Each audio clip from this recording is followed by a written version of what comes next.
Ndodhemi në ambientet e klinikës Sewell, e cila ndodhet në blok, pra në zonën e blokut në Tiranë, e cila besoj që nga shumë pacientët që janë mësuar me këtë klinikë e lidhin me shëndetin e syve.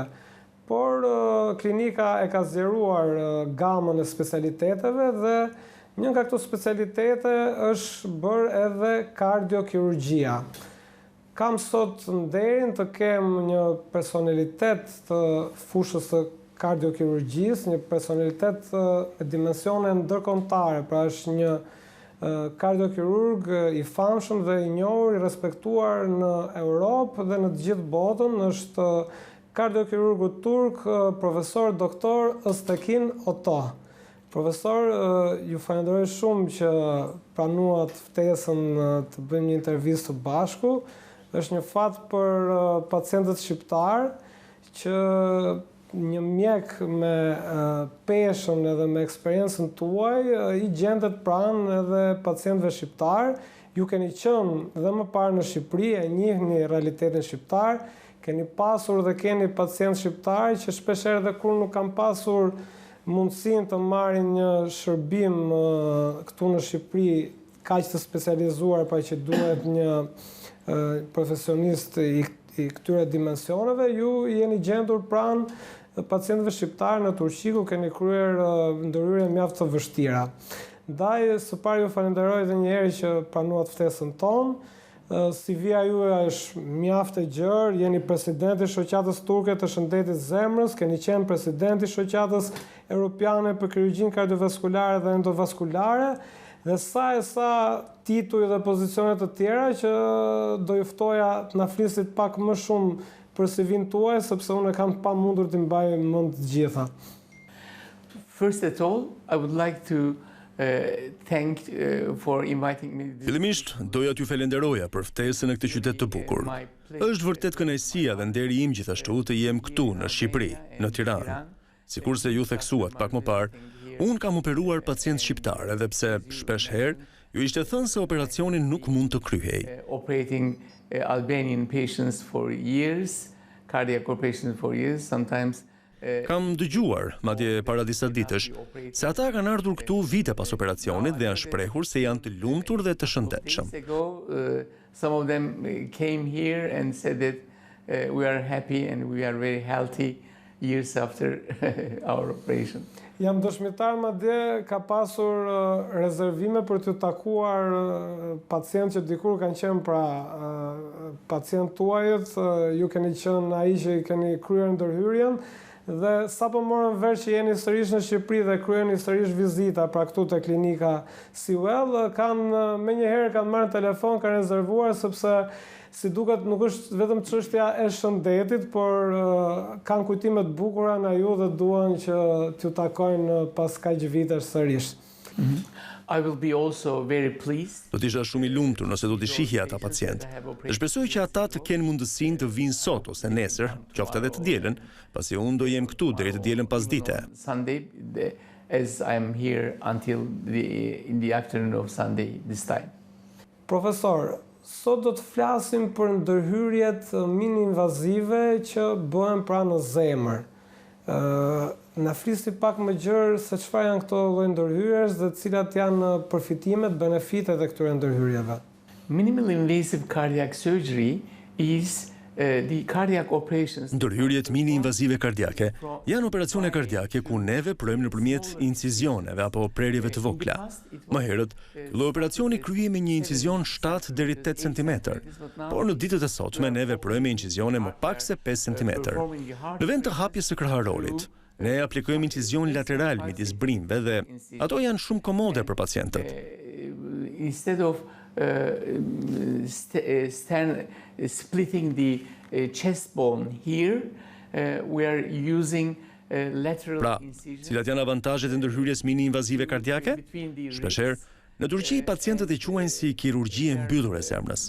Mua nuk më pëlqen të quhet operacioni i mbyllur, sepse realisht është ndërhyrje e hapur e zemrës, që do të thotë ne veprojmë njësoj sikurse në ndërhyrjen standarde kardiake. ndalojmë zemrën, futemi në brendësi të saj dhe bëjmë ndryshime në valvul apo çfarë do ndryshimi tjetër. We use the closed cardiac operation because it's a really open heart surgery, which means that as we do Më pas vendosim pacientin në një makineri zemër mushkri, e cila vendoson zemrën dhe mushkrit gjatë operacionit. Pra, operacioni është vërtet tërësisht i hapur i zemrës, por ne kryejmë një incizion të vogël. And then we put the patient on heart lung machine, which takes place of heart and lung during the operation. So it's a truly Përsa i përket avantazheve të ndërhyrjes mini-invazive kardiake, avantazhi estetik është një ndër avantazhet më të rëndësishme. Është e pamohueshme. Avantazhi estetik nuk është vetëm për zonjat, është gjithashtu i rëndësishëm edhe për meshkujt në moshë.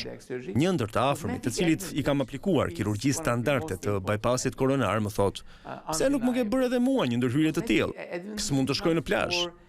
Ai është 80 vjeç tani dhe thotë se s'mund të shkojë në plazh për shkak të incizionit standard, se nuk e bërë operacionin tim me prerje më të vogël. Pra, sikur se shikoni, s'ka rëndësi vetëm për vajzat e reja, edhe tek meshkujt e moshuar, estetika është e rëndësishme. Bypass surgery, why haven't you done my operation like that? Because I cannot go to the beaches.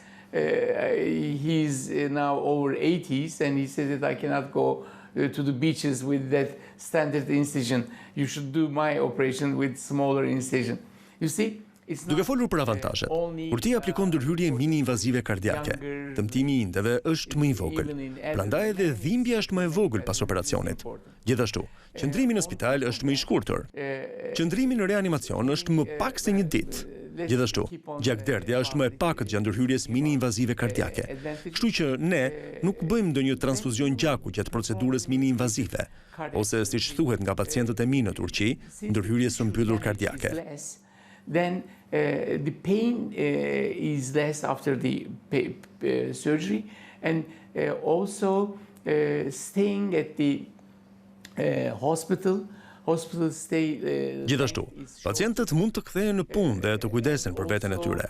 Për shembull, për një pacient të moshuar, koha e rikuperimit është më e lehtë, është më e shkurtër. Nëse pacienti është një punëtor që ngre pesha të rënda, ai mund t'i rikthehet punës në një kohë më të shkurtër pas operacionit. Gjithashtu, tek pacientët e moshuar, duke ditur që një pjesë e tyre qëndrojnë në institucione publike, mund të kujdesen për veten më lehtë. Also, the patients to go back to the work or to take care of himself, for instance. Pra nuk kemi vetëm avantazhe estetik, por edhe shumë avantazhe të tjera të ndërhyrjes mini-invazive kardiake. Por ka vështirësi për kirurgun, sepse kryhet i njëjti operacion me prerje të vogël dhe në vend të hapjes të gjithë kraharorit për të parë më mirë, ne përdorim teknologjinë dhe e shohim atë nëpërmjet videos. Post-operative period, and also in elderly patients, they can take care about themselves even in the institutions, some of them are staying institutions. Kështu që ndonjëherë në fillim ajo quhej kardiokirurgjia asistuar me video. Video të ndihmon, asiston. There are a lot of advantages of minimal invasive cardiac surgery, but it's difficult for the patients though, the surgeons though, because you do the same operation through a small incision instead of opening the whole chest and seeing everything well. You can use the technology and see the video. So it's sometimes at the beginning called video-assisted cardiac surgery. So video is helping, assisting you. Profesor, për cilat probleme të zemrës, pra kardiovaskulare, shërben këto ndërhyrje mini-invazive? With minimal invasive cardiac surgery, we can operate valve surgery, for instance, mitral valve. Mitral valve can be changed. Me anë të ndërhyrjes kardiake mini-invazive, ne mund të operojmë, për shembull, valvulën mitrale. Valvula mitrale mund të ndryshohet ose riparohet me kirurgji mini-invazive kardiake. Dhe për valvulën e aortës, po i tregoj prerjet me dorën time, sepse për valvulën mitrale kalojmë në për këtë pjesë ndërmjet brimve. Aortic valve, we use such incisions here. And we call so aortic valve can be changed as well. për valvulën e aortës. Ne përdorim prerje të tilla këtu dhe kështu valvula e aortës mund të ndryshohet gjithashtu. Për më tepër, kohët e fundit kemi filluar të kryejmë operacionin e bypassit koronar si një operacion minimal invaziv. Në këtë rast, shkohet në të majt, pra me anë të torakotomisë së majt. To minimal invasive cardiac surgery years ago with children, because in United States I've learned and Gjithashtu, dua të rrofej se vite më parë kam nisur ndërhyrjet kardiake mini-invazive me fëmijët, sepse në Shtetet e Bashkuara të Amerikës kam mësuar dhe kam parë për herë të parë këtë procedurë tek fëmijët dhe në 1998 kam filluar të operoj fëmijët me anë të ndërhyrjes kardiake mini-invazive. Në atë kohë, hapja pjesën e poshtme të kraharorit. Por në ditët e sotme edhe për fëmijët, sikurse edhe tek të rriturit, jam duke përdorur të njëjtën teknikë që përdor për zëvendësimin apo riparimin e valvulës mitrale. That just that part. But nowadays, for kids as well, I'm I'm using the same operation technique that I'm performing the mitral valve replacement or repair in adults. Doktor, ju përmendët fëmijët, pra u bë kanë këto lloj operacionesh tek fëmijët, po tek të moshuarit, a mund të bëhen? Yes, it's very important. Thank you for this question to underline once again. For elderly patient, not only for faleminderit për këtë pyetje. Është shumë e rëndësishme të theksojmë edhe një herë, për pacient më të moshuar, ka më tepër rëndësi kryerja e ndërhyrjes kardiake mini-invazive me incizione të vogla, jo vetëm për qëllime apo për parësi estetike, por edhe për t'u rikthyer përditshmërisë së tyre dhe të kujdesen për veten e tyre sa më shpejt. Important to perform all kind of coronary bypass surgery with minimal invasive technique with smaller incisions. Doktor, në fund të intervistës që patëm së bashku, nuk mund të mbetem pa ju pyetur për varicet, sepse sidomos pacientët tona gra që na ndjekin me shumë vëmendje në emisionet e ndryshme që bëjmë, na kanë pyetur sidomos në rrjetet sociale, a ka trajtime cilat mund të jenë pra dhe mini-invazive në këtë rast, që i shërbejnë pikërisht për të shpëtuar, siç thot populli njerë mirë, nga varicet. Pra, a mund të përdoren këto trajtime edhe për varicet? Indeed, we have new solutions for varicose veins as well. For instance, I can say that in last 10 years we started not to operate, not to put incision or Në të vërtet, ne kemi zgjidhje të reja edhe për varicet gjithashtu. Për shembull, mund të them se në 10 vitet e fundit ne nuk po përdorim metodën e hapur. Pra nuk bëjmë çarje apo qepje për varicet, sepse kemi teknika të tjera. Some of them are very large, like intestines, and some of them are smaller, like Dua të theksoj se janë disa lloje të variceve.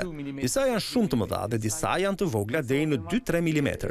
Dhe disa të tjera janë shumë të holla. I quajmë vena me rimang. Like telangiectasis we call it. For each of these varicose veins we have different solutions. For instance, për secilin nga llojet kemi zgjidhje të ndryshme.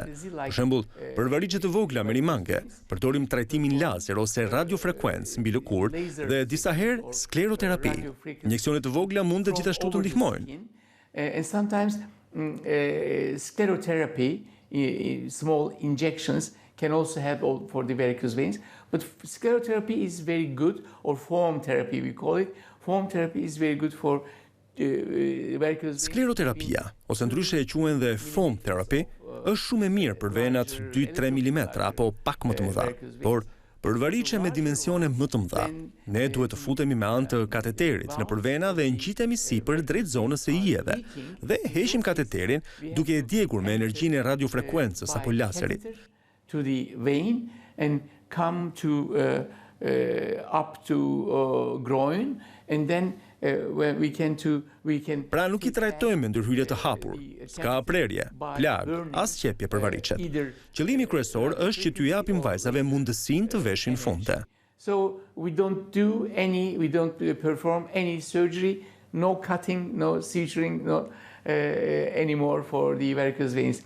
So the main aim is to give the chance of putting on a skirt for a lady. Doktor, unë fola vetëm për gratë, për venat varikoze ose varicet, janë dhe një problem gjithashtu I burrave? Yes, of course. But cosmesis sometimes are not important for the men. They come to the surgeon a little bit late state of the Po, disease. patjetër. Duke qenë që ana estetike nuk është problem për meshkujt, ata vinë te kirurgu në një stad të vonë të sëmundjes. Dua të them, nëse keni variçe për vite me radhë, mund të japin problem tek nyjet e këmbëve. Edhe meshkujt vinë me simptoma të tilla. Disa prej tyre vinë me shenja, plagë të hapura. Të gjendjen e quajmë stadi 5. And some of them are getting healed, and so they can make. Pastaj e vazhdojmë me stadin e 4 me shenja të venave. Por në çdo rast, kur e zgjidhim atë, I zgjidhim nëpërmjet kateterit apo procedurave të tjera. Atëherë, plaga shërohet totalisht. Veins, ulcerations, but in any case, when we solve by catheter. Gjithashtu, duhet theksoja se në krijimin e variçeve ka lidhje profesioni që kryej. Është sëmundje kryesisht e mësuesve, sepse ata qëndrojnë në këmbë për një kohë të gjatë. Developing of varicose veins, really the profession matters. It's a matter of Qëndrimi për kohë të gjatë për të dhënë mësim favorizon krijimin e variçeve. Njësoj edhe për kirurgët, infermierët apo kamarierët. Pra ka shumë profesione që duhet të qëndrojnë për kohë të gjatë në këmbë dhe variçet kategorizohen si një sëmundje profesionale. Same applies to the surgeons, nurses, and even to the waiters as well. So there are a lot of professions who are standing long time during the day, and they have that kind of varicose vein as a professional disease. Profesor, ishte një nder dhe kënaqësi që ju patëm sot në emisionin tonë dhe ju mirpresim sa herë që të vini në Tiranë, madje të bëjmë një intervistë në studiot tona ku mund të jenë dhe më të gjata dhe të trajtojmë sa tema që ju I njihni mjaft mirë dhe I trajtoni çdo ditë në punën tuaj. Ju falenderoj sërish dhe ju mirpres në intervista të ardhshme. Faleminderit shumë. Miripafshim. Faleminderit.